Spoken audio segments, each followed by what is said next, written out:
So this video we're going to go over the Korg Minilogue. We're going to go through each section and we might skip around a little for functionality's sake. So first off we have the master volume, the tempo, and then the keyboard octave. What the keyboard octave means is if we're playing, you want to go up an octave on the keyboard, you just flick this. Now while you're holding down notes and you change it, it's not going to change, so you just know that. Now we're going to go into the oscillator section. This is oscillator 1, all this row. It also extends over to the mixer here. So we're looking here at the octave of oscillator 1. So we can switch quickly using that switch. This is the waveform section. So we can switch between whatever waves we want. Here's the pitch. And this is the shape knob. Now the shape knob is going to change the waveform itself in the oscillator. So if I hold down the key here and turn it, it'll change depending on what waveform we're in.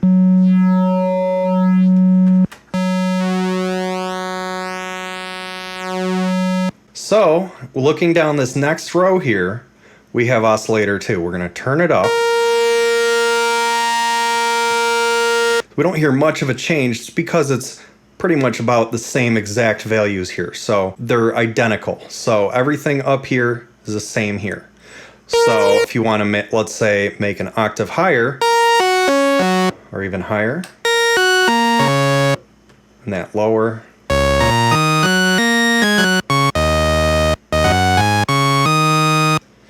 and of course we can change the waveforms.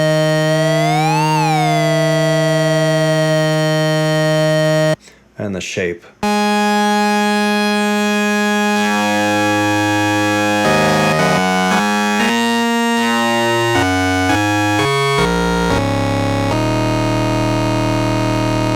This section down here I'm going to go back to.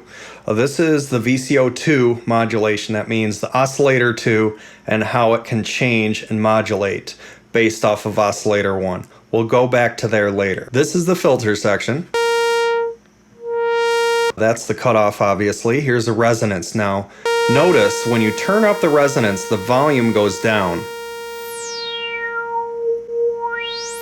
Now, the resonance accentuates what the filter is doing. So, if you want to maintain a higher volume, you might want to turn the resonance down a little.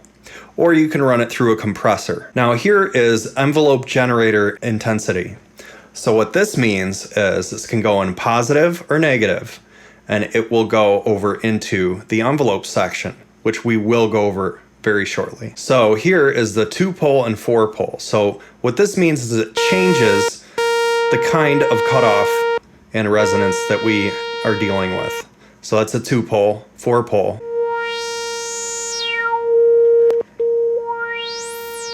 So one's more intense, one's less intense. Over here we have key track. Now what that means is we can set it to 50 or 100%.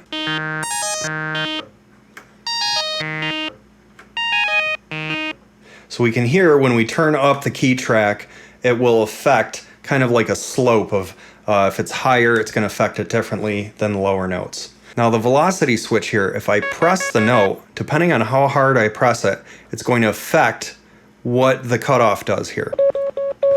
Now it's set to 50, I'm going to set it to 100. Now you'll hear even more of a difference. I'm going to press it gently and hard.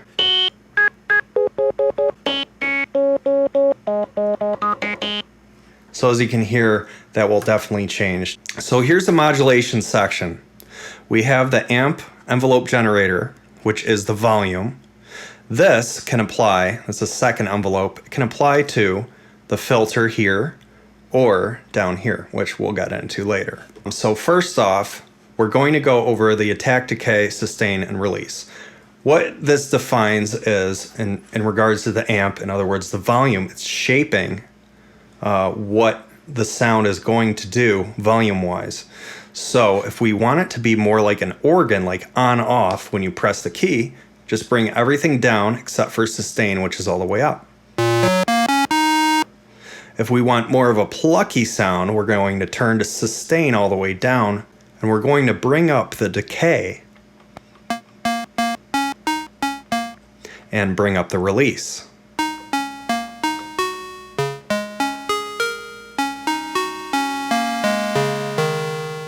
Okay. Now if we want more of a pad sound, we're going to bring up sustain, we're going to bring up attack, and we're going to have release up. So what that's going to do is slowly fade in, hit the sustain. When we let go, it's going to fade out.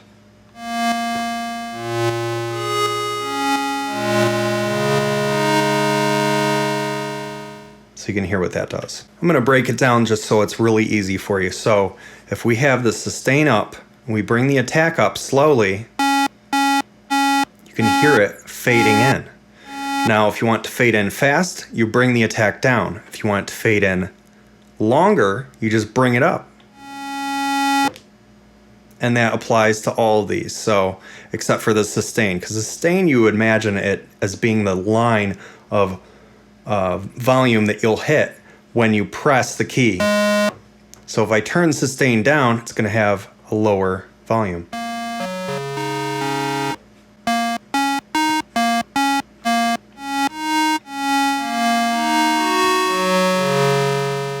All right, so next we're going to go into the second envelope, okay? This is the second envelope. What we're going to do now is we're going to turn this. What this is going to do, we can turn it positive or negative. It's going to affect the cutoff through whatever envelope we set for this. So I can turn up the resonance, and then we're going to turn this into the positive, okay? Then I'll bring this up a little.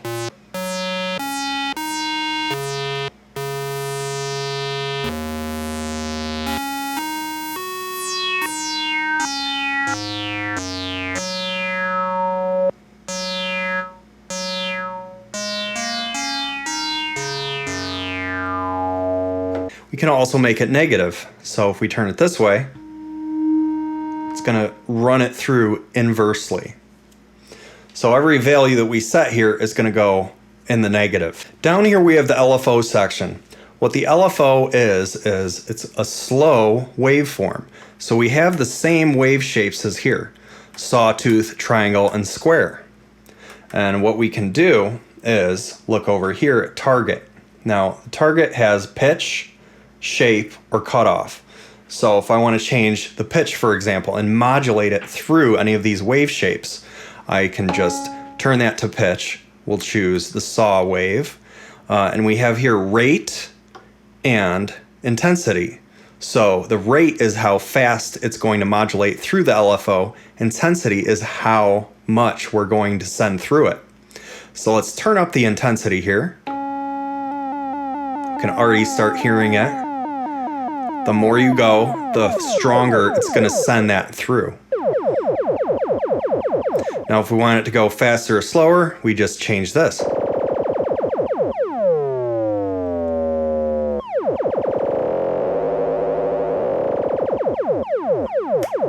Changing the shape.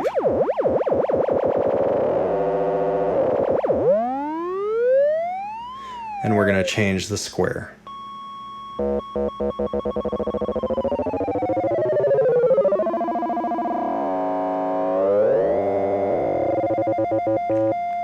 Now that's the pitch, so let's go to the shape. Now what the shape is going to do is modify these values here. So I'm going to turn that up. Let's just turn up the rate.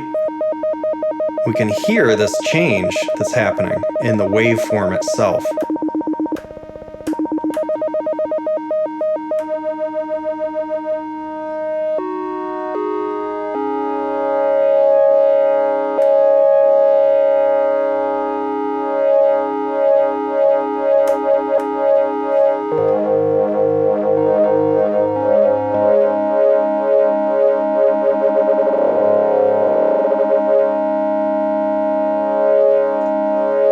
And the cutoff, that just runs all of this through the filter here. So I'm going to turn up the resonance a little.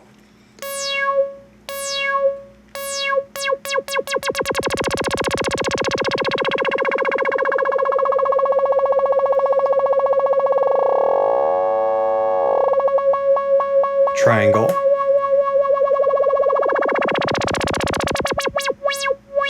And square.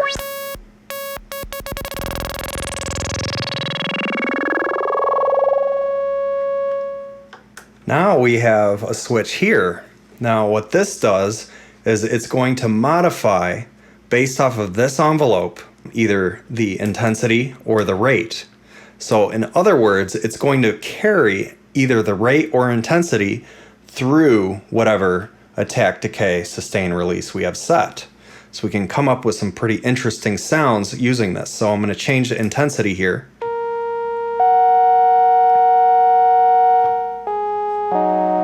Let's turn up intensity, and we can hear how it changes through whatever we set here.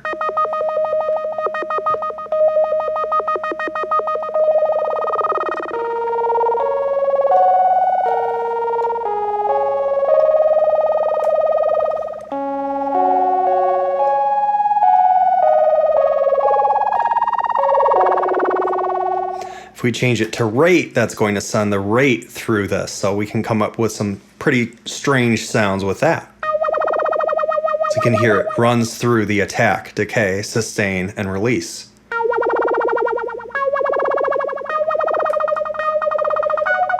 And again, switch through these settings.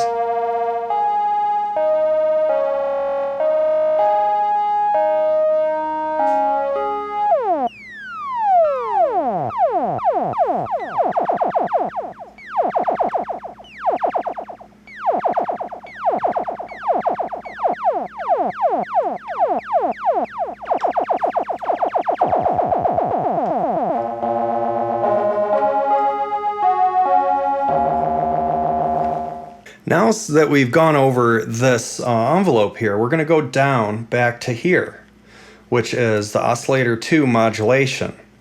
So there's a couple of things you can do to illustrate how this works. First off, we have the cross mod depth. Now, what I'm going to do so we can hear this very well is turn up the oscillator 2 and turn off oscillator 1. What's going to do is whatever the oscillator 1 is set to, it's going to modulate this oscillator, oscillator 2. So if I turn up cross mod depth, and I'm going to turn this down an octave, and we'll just change it to that, and we're going to turn it up.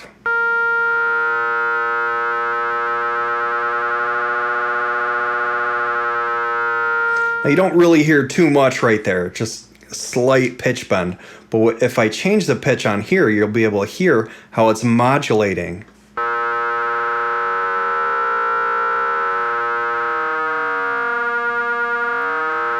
Now I'm also going to jump over here to the mono mode. It's a voice mode. We will go over the rest of these, but I'm going to press mono here, and we're going to turn voice mode depth up. That's going to bring in a sub oscillator.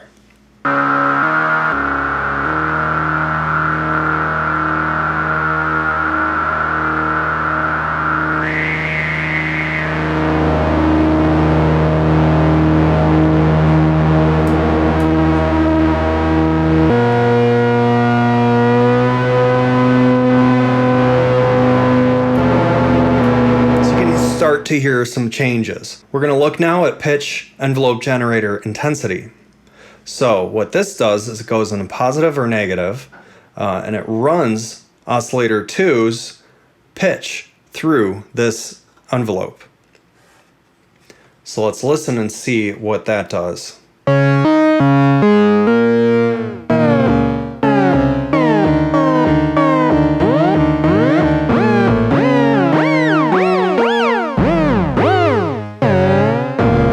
So it's in the negative, it's going negatively through that envelope.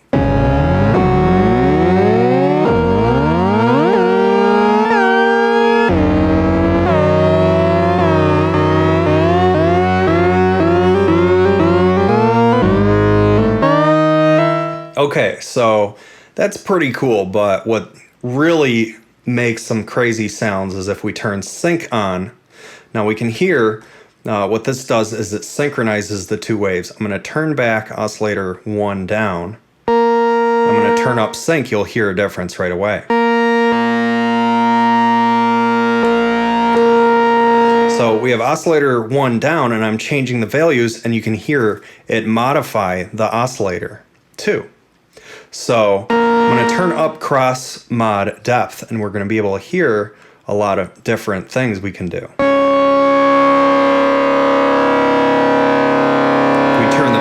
on oscillator 1,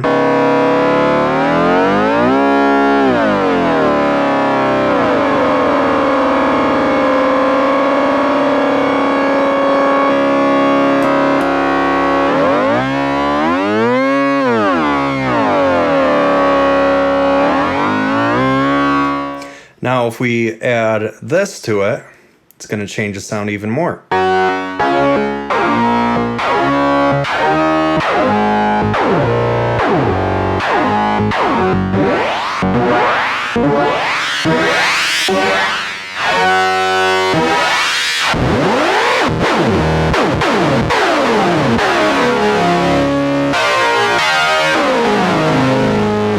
And now we also have the ring mod. Now that's going to also modify how these are modulated together. So if I turn that on, and we'll just hear what that does.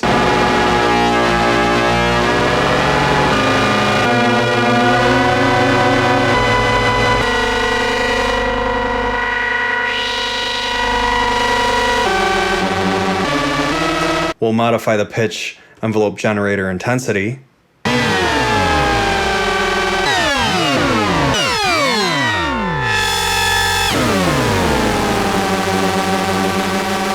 Now again, we're just in mono mode. I'm going to change it back to poly. It's going to change the sound.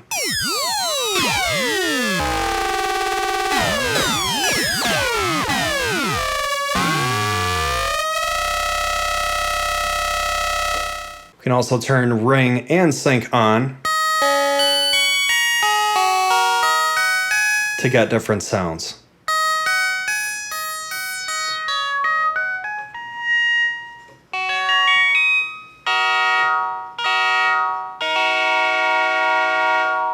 Back into mono mode.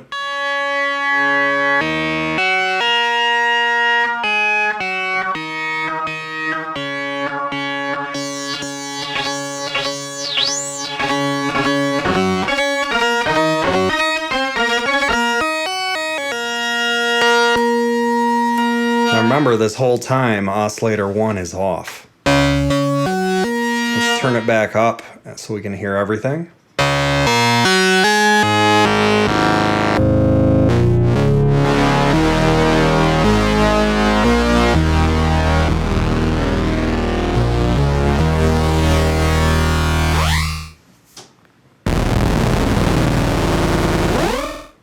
Now we're going to go on the delay section here. Over here is the high pass cutoff. So that is pulling out the bass. So I'm going to turn this up. So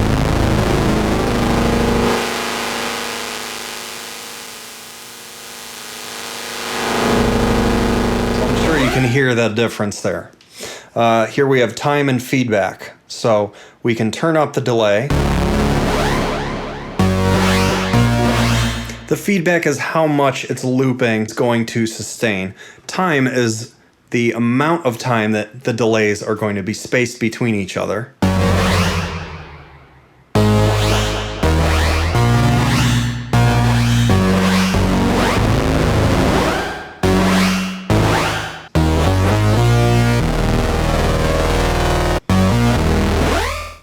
So now we're going to go over the voice mode. Poly is the 4 notes we can play. In poly mode, if we turn this voice mode depth, it's going to invert the chords. That's what it says in the manual.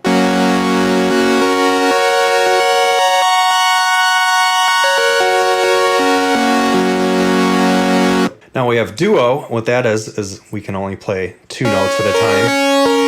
So if I try playing another note, it's just going to cut out that last note I just played and then play the next one, as you can see.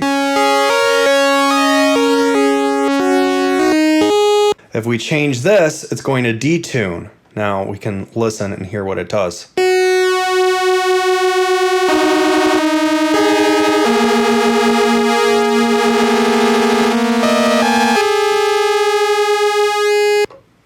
Unison, that brings all of the sounds together as one. If we change the voice mode depth on there, it's going to detune it.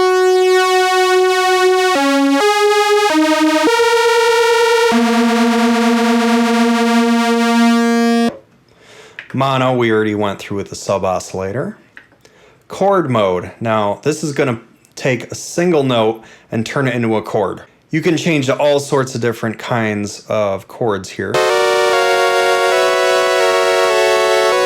Delay is interesting. You can change the timing by turning this.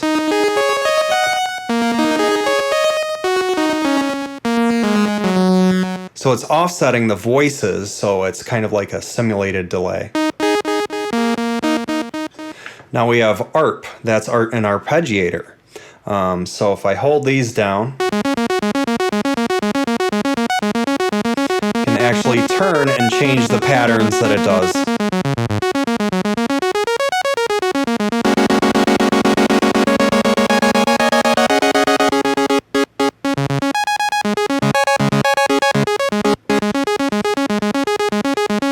So let's just leave it at the first setting. Let's say we want to latch the arpeggiator. So I'm just holding this down. I'm going to hold down ARP, and it'll start blinking, and we can let go. And now we can change all the sounds, whatever we want to do.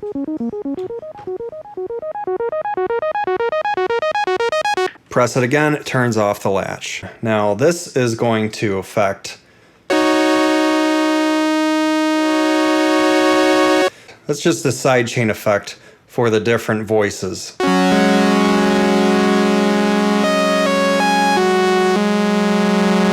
There's a lot of different things on edit mode, but I'm just going to go in here really quick.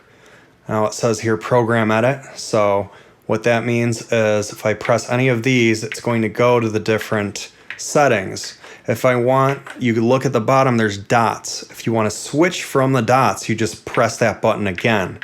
So what I'm going to show you here is the Portmento. So Portmento means if you want the notes to bend between each other. So I pressed edit mode. I press this, it says Portmento time. We're going to press this again. Portmento mode, we're going to turn to on. And then you press exit and it goes away. We're going to go into mono.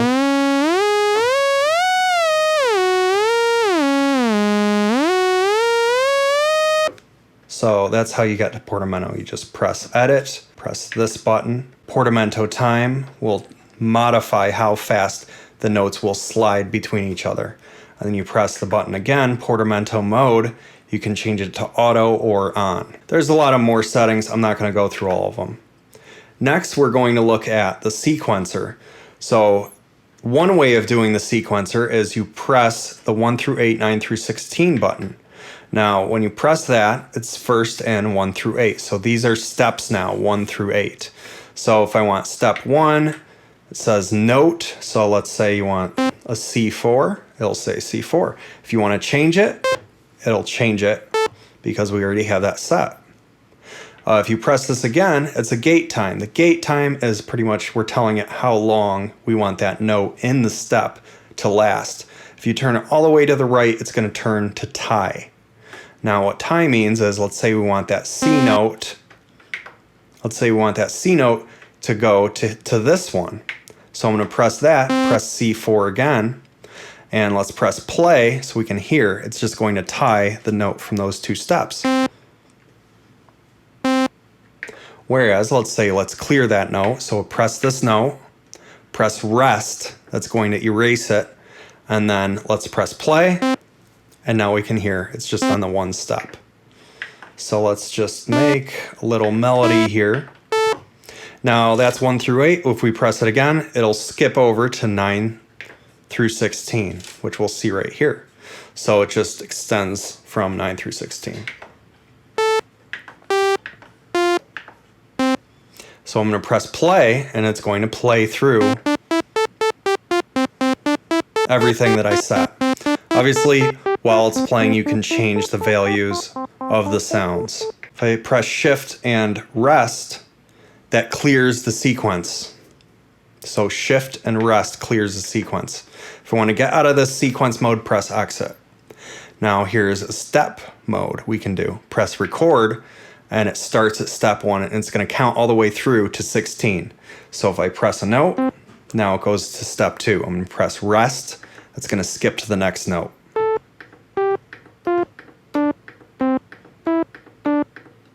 And it's done, so it goes back to here. I'm going to press play. So those are two methods of sequencing into here. I'm going to press Shift and rest.